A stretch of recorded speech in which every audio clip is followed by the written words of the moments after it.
자, 여러분, 오늘도 또 역대급 소식들만 가지고 왔는데요.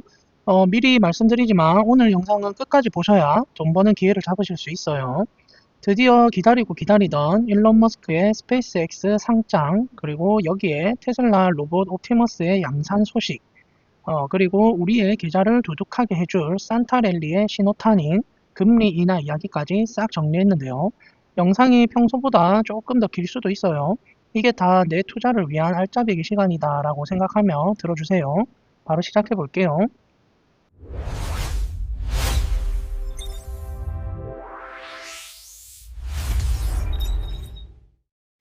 먼저 거시경제 이야기 FOMC 소식부터 쉽게 풀어드릴게요. 결론부터 말씀드리면 우리 예상대로 금리를 0.25% 내렸습니다. 그래서 미국의 기준금리는 이제 3.5에서 3.75 사이가 됐는데요. 투표한 위원들 중에 9명은 찬성을 했고 3명은 반대했는데 어쨌든 시장이 원하는 대로 금리는 내려갔습니다. 여기서 이제 그 제롬 파월 의장이 아주 중요한 말들을 쏟아냈는데요.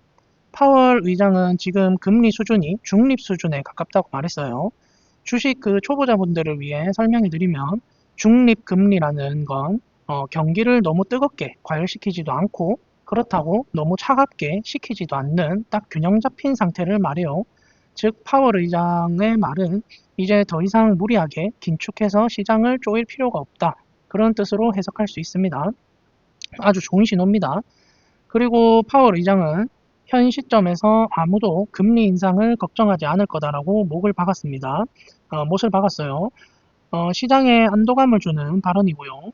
또 재밌는 건 트럼프 대통령을 의식했는지 관세를 없앤다면 인플레이션 2% 목표 달성이 가능하다. 그런 식의 뼈있는 말도 남겼습니다. 결론적으로 연준은 12월 12일부터 약 58조 원 규모의 국채 매입을 시작해서 돈을 좀 풀 예정이고요. 시장에서는 내년 1월에는 금리 인하를 잠깐 쉴 확률이 78% 정도로 보고 있습니다. 이제 금리 공포는 어느 정도 지나갔다고 보시면 되겠어요. 자, 이제 진짜 주인공 테슬라와 일론 머스크 이야기로 넘어가 볼 건데요. 오늘 소식은 정말 가슴 뛰는 소식들이 많아요. 첫 번째로 드디어 그 스페이스X의 상장 IPO 이야기가 공식화됐는데요. 그동안 소문만 무성했는데 일론 머스크가 직접 2026년에 스페이스X를 상장할 것이라고 그런 사실을 확인해 줬어요. 우주 전문 기자 에릭 버거가 스페이스X가 곧 상장할 것 같다라고 이제 분석한 내용이 있는데요. 일론이 이제 에릭 버거의 말은 항상 정확하다. 그렇게 쿨하게 인정해 버린 겁니다. 그런데 왜 갑자기 수년간 거부하던 상장을 추진하는 걸까요? 전 스페이스X 직원의 말에 따르면요. 이건 단순한 우주 여행 때문이 아니라 바로 AI 전쟁 때문이라고 해요. 일론 머스크는 스타링크 위성들을 단순한 통신망이 아니라 우주에 떠있는 거대한 데이터 센터로 만들려고 합니다. 이렇게 하면 땅 위에서 겪는 전력 부족 문제나 부지 문제를 한 방에 해결할 수 있거든요. 결국 AI 경쟁은 누가 더 빨리 더 많은 돈을 쏟아부어서 장비를 갖추느냐의 속도전입니다. 스페이스X가 상장을 하면 기업 가치가 무려 2100조 원, 3000조 원 가까이 평가를 받을 텐데요. 이때 들어오는 막대한 현금이 바로 경쟁자들을 압살할 군자금, 즉 전쟁을 위한 그런 실탄이 되는 거예요. 이 소식 때문에 지금 비상장 주식 시장이 난리가 났어요. 스페이스X가 상장 대박을 터뜨리면 다른 AI 기업들도 줄줄이 상장하는 그런 거대한 불장이 올 수 있다는 거죠. 비상장 주식 중에 지금 좀 주목받고 있는 주식들이 오픈 AI와 그리고 엔스로픽 이렇게 등등 있죠. 네, 그런 주식들도 이제 다 상장을 할 수도 있다는 그런 얘기입니다. 자, 여기서 우리 테슬라 주주분들이 주목해야 할 아주 중요한 포인트가 있는데요. 월가의 유명 분석가죠. 댄 아이브스가 엄청난 호재를 던졌어요. 바로 테슬라가 스페이스X에 지분 투자를 할 수도 있다는 거예요.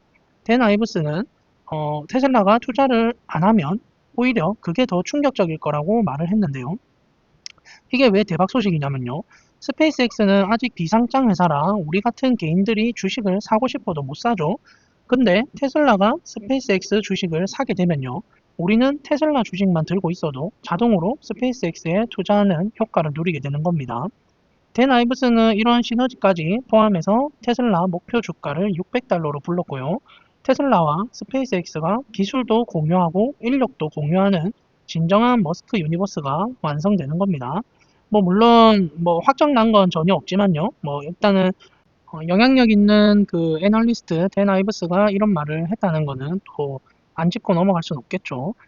자, 그리고 다음은 테슬라의 본업, 이제 에너지와 자동차 소식인데요. 요즘 테슬라 그 에너지 사업부 정말 미쳤어요. 호주에서만 수천억 원짜리 계약을 연달아 따냈는데요. 우선 호주의 에너지 개발사 네오엔과 약 4,300억 원 규모의 메가팩 계약을 맺었습니다. 메가팩은 그 테슬라의 그 대형 배터리 그 에너지 저장 시스템이죠. 이게 설치되면 그 호주 최대 규모의 에너지 저장소가 됩니다. 또 그 태그 에너지라는 곳과도 약 2,400억 원 규모의 계약을 확정했고요. 이건 남반구 최대 풍력 발전 단지에 들어가는 건데 테슬라 메가팩이 이제 전 세계 에너지 시장을 휩쓸고 있다는 그런 증거입니다. 그리고 더 놀라운 거는요, 월마트 소식인데요. 세계 최대 유통기업인 월마트의 임원들이 테슬라 메가팩토리를 직접 방문했습니다. 사진을 보면요, 테슬라 세미트럭 옆에서 찍은 그 사진인데요. 이거는 월마트가 앞으로 테슬라의 대형 배터리와 전기 트럭인 세미를 이제 대량으로 구매할 수 있다는 아주 강력한 신호가 되겠죠. 월마트 같은 거물급 고객이 움직이면 다른 기업들도 따라올 수밖에 없거든요. 자, 다음은 그 기업용 배터리만 잘 나가는 게 아니에요. 우리 집 베란다나 차고에 설치하는 가정용 배터리 파워월 성적표도 공개됐는데요. 이게 아주 기가 막힙니다. 2025년 한 해 동안 테슬라 파워월 설치한 집들이 생산하고 저장한 에너지가 무려 1.6 테라와트시라고 합니다. 이게 어느 정도인지 감이 잘 안 오시죠? 돈으로 환산하면요. 집주인들이 전기요금을 무려 10억 달러, 우리 돈으로 1조 4천억 원 넘게 아꼈다는 그런 소리예요. 그리고 더 대박인 건요. 정전을 막아준 횟수예요. 기후변화 때문에 요즘 갑자기 전기 나가는 일이 많잖아요. 파워월이 무려 650만 번이나 정전된 집을 지켜냈다고 합니다. 이제 파워월은 단순한 배터리가 아니라 냉장고나 세탁기 같은 필수 가전이 되어가고 있는 거죠. 여기서 끝이 아닙니다. 가상발전소 VPP라고 하는데 개별 가정의 그 배터리를 인터넷으로 묶어서 하나의 거대한 발전소처럼 쓰는 기술인데요. 작년에만 무려 8만 9천 번이나 전력망을 돕는 이벤트가 있었다고 합니다. 즉 테슬라는 이제 차만 파는 회사가 아니라 전 세계의 전기를 관리하고 중개해서 돈을 버는 글로벌 전력 회사가 또 되고 있다. 이렇게 보시면 정확하겠어요. 자, 그럼 이제 진짜 숫자로 증명된 이야기들을 해볼까요? 자동차 판매 실적인데요. 홍콩에서 아주 충격적인 데이터가 나왔어요. 올해 1월부터 11월까지 홍콩에서 팔린 그 세단 순위를 까봤더니 이건 경쟁이라고 부르기도 민망한 수준입니다. 테슬라 모델 3가 압도적인 1등을 차지했는데요. 그냥 1등이 아니라요. 2등인 그 중국의 아이온 S라는 차보다 무려 5배 가까이, 정확히는 444%나 더 많이 팔렸습니다. 심지어 중국이 자랑하는 가성비 끝판왕 BYD의 C이라는 차도 테슬라 판매량의 8분의 1 수준밖에 안 됩니다. 홍콩은 구매력이 높은 그 금융 허브잖아요. 이런 시장에서 소비자들이 전기차는 그냥 테슬라 아니면 잡동산이구나. 그렇게 생각한다는 게 숫자로 증명된 거예요. 그리고 미국에서 그 북미에서 BMW 타시는 분들 이제 BMW 차들이 공식적으로 테슬라 슈퍼차저를 이용하기 시작했거든요. 이게 테슬라 주주인 우리한테 무슨 의미냐? BMW 그 차주들이 충전기 꽂을 때마다 그 돈이 테슬라 주머니로 들어온다는 거예요. 테슬라가 그 슈퍼차저가 미국의 그냥 주유소 표준이 되어가고 있다는 그런 아주 든든한 소식입니다. 자, 그리고 요즘 가장 뜨거운 논쟁거리죠. 자율주행 이야기를 좀 해볼게요. 구글의 그 웨이모와 테슬라 과연 누가 승자가 될지. 최근 구글 쪽에서 테슬라를 저격했습니다. 웨이모는 운전자 없이 1억 5천만 킬로미터를 달렸고 사고율도 인간보다 90%나 낮다. 테슬라는 우리 상대가 안 된다. 그렇게 말을 했는데 수치만 보면 웨이모가 대단해 보이긴 해요. 하지만 일론 머스크와 전문가들의 생각은 다릅니다. 일론은 웨이모는 게임이 안 된다. 그렇게 딱 잘라 말했는데요. 왜냐하면 웨이모는 지도를 미리 다 외워둔 특정 도시 안에서만 달릴 수 있는 일종의 그 가두리 양식, 그런 그 지오펜스, 그런 기술이기 때문입니다. 반면에 테슬라는 전 세계 어느 도로든 처음 가보는 그 시골길이든 사람처럼 눈으로 보고 운전하는 리얼월드 AI라는 겁니다. 확장성 면에서 차원이 다르다는 거죠. 이걸 뒷받침하는 이제 모건 스탠리의 보고서도 나왔는데요. 모건 스탠리는 2026년부터 테슬라 로봇택시가 쏟아져 나올 거라고 예상하면서 결국 가격이 승부를 가를 거라고 분석했습니다. 웨이모는 비싼 장비를 덕지덕지 붙여서 1마일 가는데 비용이 1.4달러 정도 드는데요. 테슬라는 카메라만 쓰니까 0.8달러면 됩니다. 택시비가 거의 반값인데 소비자들은 당연히 테슬라를 타겠죠. 그래서 모건 스탠리는 향후 10년 안에 테슬라가 자율주행 시장을 지배할 거라고 보고 있습니다. 그리고 이 자율주행을 현실로 만들어줄 로봇 옵티머스 소식도 들어왔는데요. 테슬라가 12월부터 옵티머스 로봇 생산을 위한 공장 감사를 시작했다고 합니다. 이게 무슨 뜻이냐면요.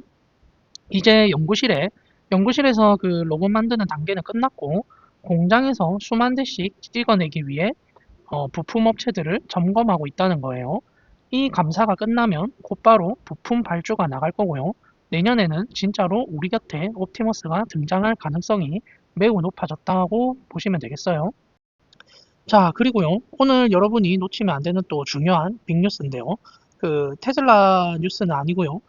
AI 산업 전체의 흐름을 보여주는 소식이라서 꼭 짚고 넘어가려고 해요. 바로 구글 이야기입니다. 미국 국방부가 전 세계 최고 수준의 보안을 요구하는 그 곳인 거 다들 아시죠? 그런데 이 펜타곤이 군사용 AI 파트너로 마이크로소프트도 아니고 오픈 AI도 아니고 바로 구글을 선택했습니다. 이게 단순히 뭐 구글 좀 써볼까 그런 수준이 아니라요.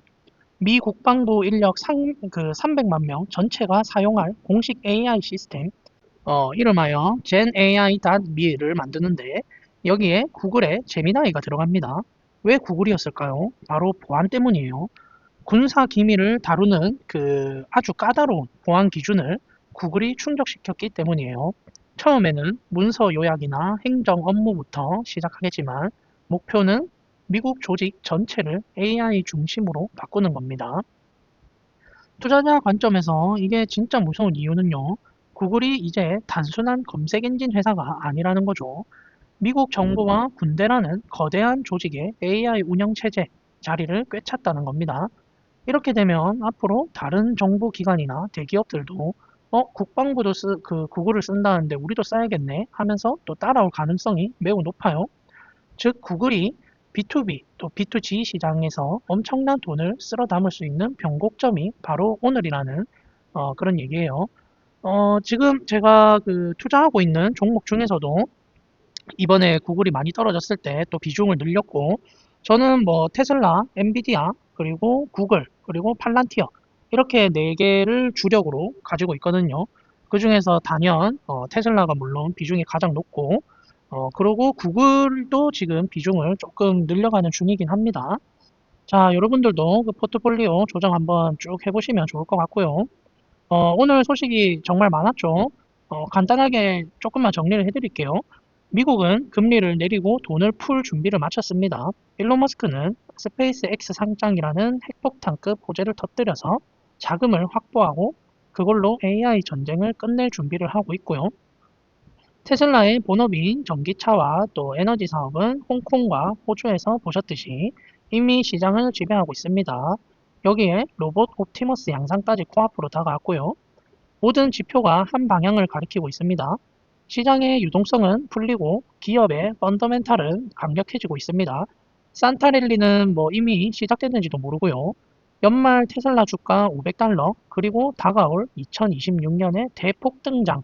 지금 우리가 꽉 잡고 있어야 할 것은 흔들리는 멘탈이 아니라요. 바로 우리의 주식 수량입니다. 자, 제가 준비한 소식은 여기까지고요. 앞으로도 장기 투자를 함께 이어나가실 분들은 좋아요, 구독, 알림 설정 부탁드립니다. 감사합니다.